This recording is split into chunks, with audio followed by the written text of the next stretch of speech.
கடந்த கால ஊழல் மோசடி சம்பவங்கள் அரசு முன்னெடுத்துள்ள அதிரடி நடவடிக்கை. கட்டுநாயக்க விமான நிலையத்தில் அதிரடி கைது, பல மில்லியன் ரூபாய் ரகசியம் அம்பலம். பொது தேர்தலுக்காக பாதுகாப்பு கடமையில் 70,000 போலீசார். யாழ்ப்பாணத்தில் அதிரடியாக கைது செய்யப்பட்ட வேட்பாளர். நடைபெறவுள்ள நாடாளுமன்ற தேர்தலில் வேட்பாளராக களமிறங்கியுள்ள ஒருவர் நிதி மோசடியில் ஈடுபட்ட குற்றச்சாட்டின் பேரில் கைது செய்யப்பட்டுள்ளார். யாழ்ப்பாணத்தில் வைத்து 49 வயதான சந்தேக நபர் நேற்று கைது செய்யப்பட்டுள்ளதாக காவல்துறையினர் தெரிவித்துள்ளனர். சாவகச்சேரி பிரதேசத்தில் வசிக்கும் நபர் ஒருவர் காவல் நிலையத்தில் வழங்கப்பட்ட முறைப்பாட்டின் அடிப்படையில் அவர் கைது செய்யப்பட்டுள்ளார். சம்பவம் குறித்து மேலும் தெரிய வருகையில், குருநகரை சேர்ந்த குறித்த வேட்பாளர் வெளிநாட்டுக்கு அனுப்புவதாக ஒருவரை ஏமாற்றி 5 லட்சம் ரூபாய் நிதி மோசடி செய்ததாக குற்றம் சாட்டப்பட்டுள்ளது. இந்த நிலையில் யாழ்ப்பாண குற்றத்தடுப்பு காவல்துறையினரால் இவ்வாறு கைது செய்யப்பட்டுள்ளார். கைது செய்யப்பட்ட சந்தேக நபரை மேலதிக விசாரணைகளின் பின்னர் நீதிமன்றத்தில் முற்படுத்துவதற்கான நடவடிக்கைகளை காவல்துறையினர் மேற்கொண்டு வருகின்றமையும் குறிப்பிடத்தக்கது. போதைப் பொருளை உடலுக்குள் மறைத்து கொண்டு வந்த வெளிநாட்டு பிரஜையொருவர் கட்டுநாயக்க விமான நிலையத்தில் கைது செய்யப்பட்டுள்ளார். சியரா லியோன் நாட்டை சேர்ந்த பயணியொருவர் விமான நிலைய போதைப்பொருள் தடுப்பு பிரிவின் அதிகாரிகளால் கைது செய்யப்பட்டுள்ளார். 32 வயதுடைய சந்தேக நபர் சியரா லியோனின் பிரஜை என்பதுடன் துருக்கி ஏர்லைன்ஸ் விமானமான TK730 நேற்று காலை இஸ்தான்புல் ஊடாக இலங்கை வந்தடைந்தார். ஸ்கேனர் மூலம் பயணியை சோதனை செய்த அதிகாரிகள் அவரது உடலில் போதைப்பொருள் மறைத்து வைக்கப்பட்டிருந்ததை கண்டுபிடித்ததாக தகவல் வெளியானது. சந்தேக நபர் நீர்கொழும்பு வைத்தியசாலையில் அனுமதிக்கப்பட்டுள்ளதாகவும் அவரது உடலில் இருந்து ஹொக்கைன் என சந்தேகிக்கப்படும் 17 மாத்திரைகள் மீட்கப்பட்டுள்ளன. எவ்வாறாயினும் தனது வயிற்றில் அதிகமான போதைப்பொருள் மாத்திரைகள் இருப்பதாக சந்தேக நபர் வாக்குமூலம் அளித்துள்ளார். கண்டுபிடிக்கப்பட்ட போதைப்பொருள் மற்றும் சந்தேக நபர் மேலதிக விசாரணைகளுக்காக போலீஸ் போதைப்பொருள் ஒழிப்பு பிரிவினரிடம் ஒப்படைக்கப்பட்டுள்ளார். கடந்த காலத்தில் இடம்பெற்றதாக கூறப்படும் 15 மோசடிகள் மற்றும் ஊழல் சம்பவங்கள் தொடர்பில் விசாரணைகளை ஆரம்பிக்க நடவடிக்கை எடுத்துள்ளதாக தெரிவிக்கப்பட்டுள்ளது. குறித்த விடயத்தை வெளிநாட்டு வேலைவாய்ப்பு பணியகம் தெரிவித்துள்ளது. இது தொடர்பாக 3040 முறைப்பாடுகள் கிடைத்துள்ளதாக திணைக்களத்தின் தலைவர் கோசல விக்ரமசிங்க தெரிவித்துள்ளார். இந்த விடயம் குறித்து தொடர்ந்தும் அவர் தெரிவிக்கையில், சிறப்பு பிரிவுக்கு 3040 முறைப்பாடுகள் கிடைக்கப்பெற்றுள்ளன. அன்றாட தீர்வுகளை வழங்கக்கூடிய 1124 முறைப்பாடுகள் உள்ளன. அத்தோடு உள்ளக கணக்காய்வு செயல்முறையின் மூலம் பெறப்பட்ட தகவல்களின் அடிப்படையில் சிறப்பு மோசடி அல்லது ஊழல் நடந்ததா என்பதை கண்டறிய 15 சிறப்பு விசாரணைகளை நாங்கள் தேர்ந்தெடுத்துள்ளோம்.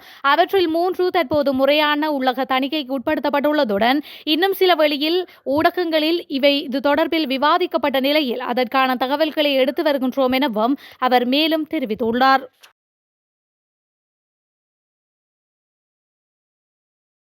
இலங்கை மத்திய வங்கியின் ஆளுநர் கலாநிதி நந்தலால் வீரசிங்க மற்றும் நிதியமைச்சின் செயலாளர் மஹிந்த ஸ்ரீவர்த்தன ஆகியோர் மீதான விமர்சனங்களில் மாற்றமில்லை என ஜனாதிபதி அனுரகுமார திசாநாயக்க தெரிவித்துள்ளார். தனிப்பட்ட ரீதியில் இந்த இருவர் மீது குரோதங்கள் எதுவும் கிடையாது என அவர் குறிப்பிட்டுள்ளார். நிதி கொள்கைகள் தொடர்பில் அவர்கள் மீது அன்று முன்னெடுக்கப்பட்ட விமர்சனங்களில் மாற்றமில்லை என அவர் தெரிவித்துள்ளார். இந்த 2 பதவிகளையும் அவசரமாக மாற்றுவது நாட்டில் முன்னெடுக்கப்பட்டு வந்த பொருளாதார நடவடிக்கைகளில் மாற்றத்தை ஏற்படுத்தும் என்பதனால் பதவி மாற்றம் செய்யவில்லை என அவர் குறிப்பிட்டுள்ளார். நாட்டின் பொருளாதாரம் சிக்கல் மிகுந்த பாதையில் பயணிப்பதாகவும் இதனால் அதற்கு தலைமை தாங்கிய பிரதான அதிகாரிகளுடன் பயணிப்பதே பொருத்தமானதாக அமையும் எனவும் அனுரகுமார திசாநாயக்க தெரிவித்துள்ளார். நாடு மற்றும் மக்களின் சார்பில் எடுக்கப்பட்ட சரியான தீர்மானமாக இதனை கருதுவதாக அவர் மேலும் தெரிவித்துள்ளார். தொலைக்காட்சி சேவை ஒன்றுக்கு வழங்கிய நேர்காணல் ஒன்றிலே அவர் இந்த விடயத்தினை தெரிவித்துள்ளார்.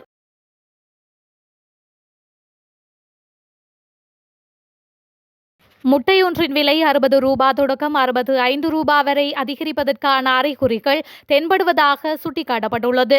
குறித்த விடயத்தை நேற்றைய தினம் ஊடகங்களுக்கு கருத்து தெரிவிக்கும் போது அகில இலங்கை முட்டை உற்பத்தியாளர் சங்கத்தின் தலைவர் சரத் ரத்நாயக்க தெரிவித்துள்ளார். உற்பத்திசார் விலைகள் மும்மடங்கு அதிகரிப்பால் கோழி தீவனத்தை உற்பத்தி செய்ய முடியாத நிலை அடைந்துள்ளதாக அவர் குறிப்பிட்டுள்ளார். தற்போது ஒரு முட்டை உற்பத்தியின் விலை சுமார் 38 ரூபாய் என்றும், ஆனால் விவசாயி ஒரு முட்டையை 30 தொடக்கம் 31 ரூபாய்க்கு 7 ரூபாய் நஷ்டத்தில் விற்பனை செய்வதால் பலரும் பண்ணை உற்பத்தியினை கைவிட்டுள்ளனர்.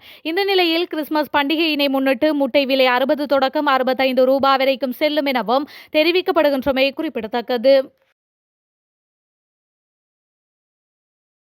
தங்காலையில் வீடொன்றில் மறைத்து வைக்கப்பட்டிருந்த சுமார் 3.5 கோடி ரூபாய் பெறுமதியான லேண்ட் குரூசர் ரக சொகுசு ஜீப் வாகனம் ஒன்று கண்டுபிடிக்கப்பட்டுள்ளது.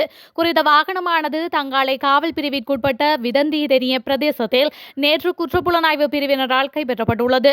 சட்டவிரோதமான முறையில் பதிவு செய்துள்ளதாக காவல்துறையினருக்கு கிடைத்த தகவலின் அடிப்படையில் இந்த சோதனை நடத்தப்பட்டுள்ளது. இந்த ஜீப் வாகனத்தின் தற்போதைய உரிமையாளரான எம்பிலிப்பிட்டிய பல்லேகம பிரதேசத்தில் வசிக்கும் வர்த்தகர் சட்டத்தரணி ஊடாக மாத்தறை காவல் நிலையத்தில் சரணடைந்துள்ளார். இதனையடுத்து கைது செய்யப்பட்டுள்ள அவர் மாத்தறை நீதவான் நீதிமன்றத்தில் முன்னிலைப்படுத்தப்பட உள்ளார். மேலும் இந்த வாகனத்தை களுத்துறை பிரதேசத்தில் உள்ள அமைச்சரின் சகோதரர் ஒருவரால் குறித்த வர்த்தகருக்கு விற்பனை செய்துள்ளதாக ஆரம்பகட்ட விசாரணையில் தெரியவந்துள்ளமை குறிப்பிடத்தக்கது.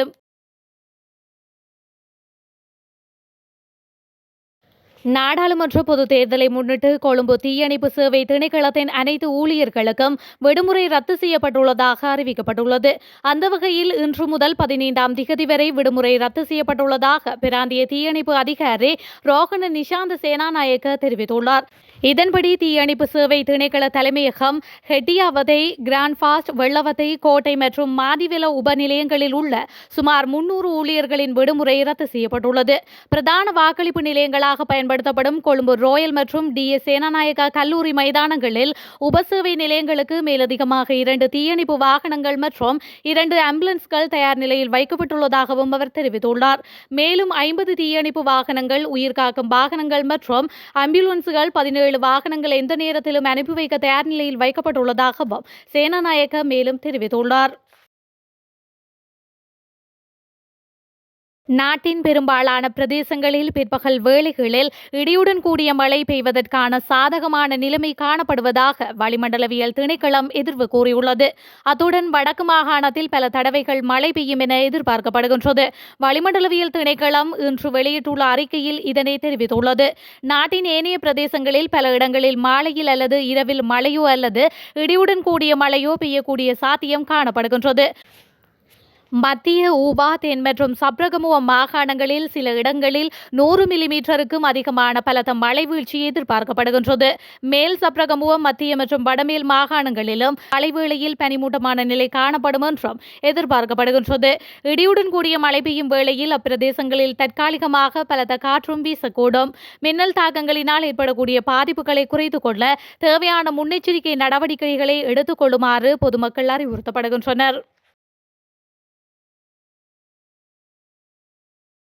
நடைபெறவுள்ள நாடாளுமன்ற தேர்தலில் வேட்பாளராக களமிறங்கியுள்ள ஒருவர் நிதி மோசடியில் ஈடுபட்ட குற்றச்சாட்டின் பேரில் கைது செய்யப்பட்டுள்ளார்.